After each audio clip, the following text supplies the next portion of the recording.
I am torn. I'm at a crossroads again, unsure which path is right. But this feeling is familiar. I've often been pulled in two directions, between the past and the future, between belonging and standing out, between humility and visibility. And each time I wonder, just like a muscle in the gym has to tear in order to grow stronger, does the soul also need to be torn to expand and grow? The first lesson I learned with this feeling was one of belonging. Growing up as a daughter of Syrian parents in London, I was always aware of my differences. At home, we spoke Arabic. We ate mloukhiyeh. At school, my friends spoke English. They ate fish fingers. They went to dance. They went to sleepovers. I was told that was what they did, not what we did. I wanted to fit in, to wear what everybody else wore, to eat what everybody else ate. But at home, I was reminded that blending in was not necessarily something to be proud of. Could I not be both? Look up, I was told. There's nobody blended. I looked up. I saw an empty space. Or actually, I saw a blank canvas. An opportunity to create something new, to define my own path. So I learned to adapt, to speak both languages, to live both worlds, to blend in just enough to be accepted, but never too much that I lose myself. But there's a quiet loneliness in there. I learned to turn my loneliness into strength. And for years, I thought that that was strength, to be able to be between and move between two cultures, between spaces, to be a chameleon. I questioned my authenticity. Which side do I belong to? It took me years to recognize that I was part of all sides. I didn't need to choose, that was my authenticity. Accepting and reflecting on that ability to be different, on loneliness as a strength, is something I lean into now in life. My second tension in my life was my education. In my family, education was everything. And if you grew up like I did, you probably heard the same thing. Study hard, work hard. This is the only thing you will take with you into your future. And my parents did everything that they could to give us the best education that they could find and to advance us to new heights that they never had. Education was sacred. It was pride, it was safety, and I was eager to please. So I excelled and I made everybody proud. And then I grew up, and education became career. And the tone changed very slowly. Suddenly, it wasn't about curiosity and learning, it was about conformity. Look at what the others are doing. Go for something softer, smaller. Women don't work in finance. 18% of my graduating class was women when I went to university to study finance. Look up, I was told.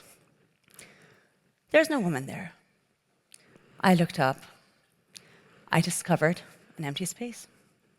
Actually, I discovered a blank canvas, an opportunity to create something new, to define my own path. And I remember wondering, how can you tell a girl that education is the most important thing, and then ask her not to use it to shape her future? But look around. Look at the number of women around me, eager to participate and make a difference. And I really realized that education is not just about learning new things. It is about unlearning what no longer serves you, unlearning the limits that others place on you, unlearning the belief that your value depends on permission. And that is something I carry with me today.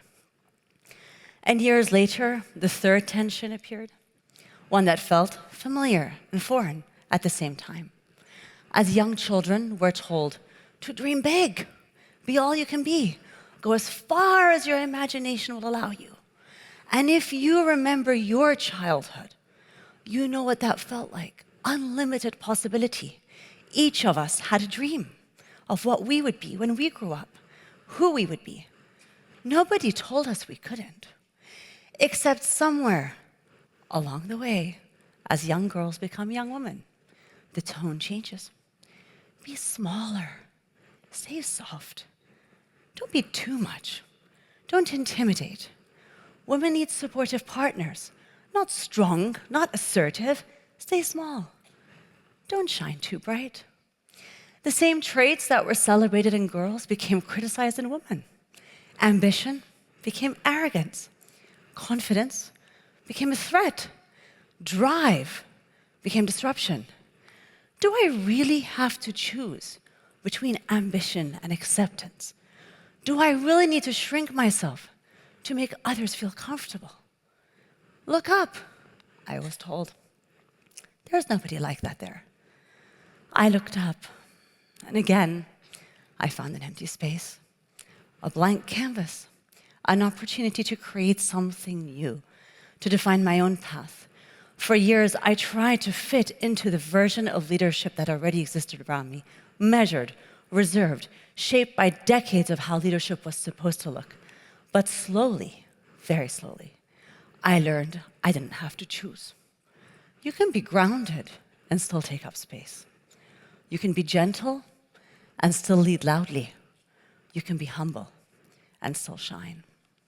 And I took on the challenge. There is no masculinity versus femininity in energy. There is only the integration of the two, the merging of intellect and empathy, of structure and grace, of strength and care. And that was my third lesson. Strength and softness are not opposites, they're partners. And when they work together, then we have integration.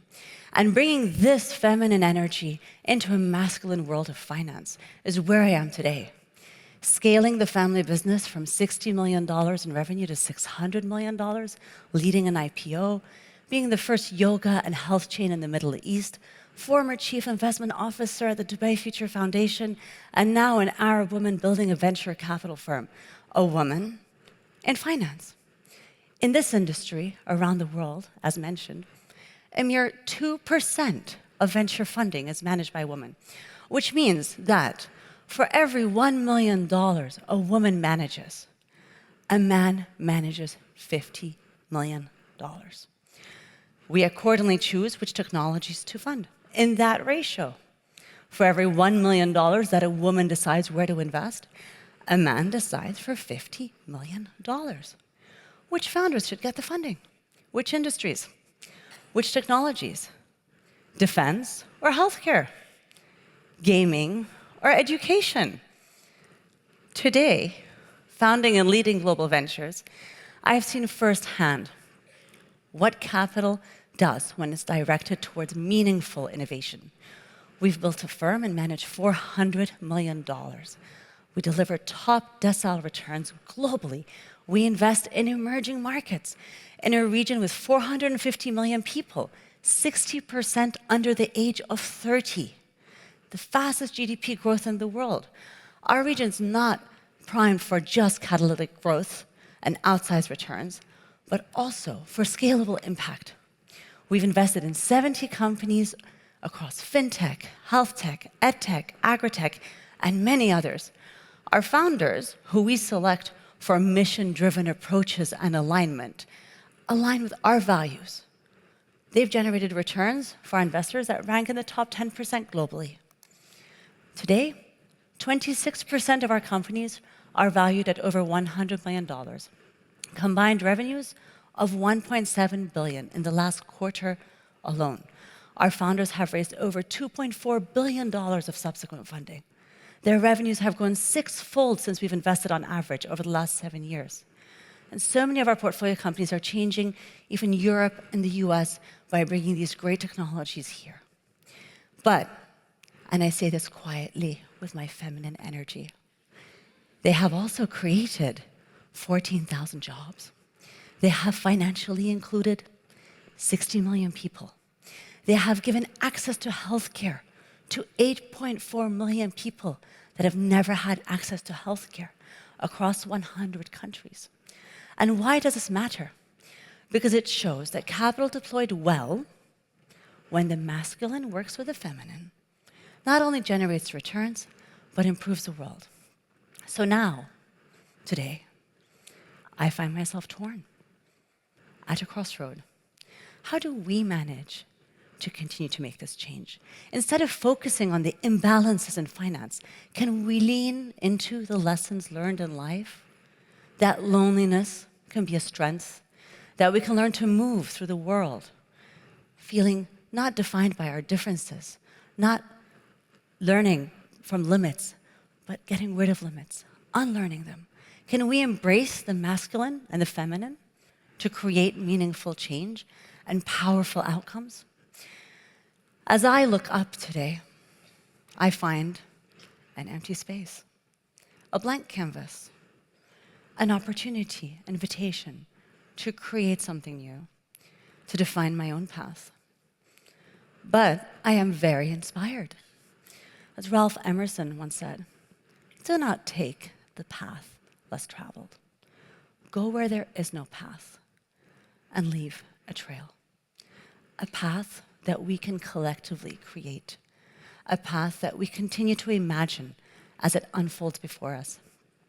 Continuing to back and invest in founders who embody ambition, confidence, drive, but also humility, care, empathy, truly integrating the masculine and feminine energies, both as investors and founders, as we all imagine, create, and build the future together. Thank you.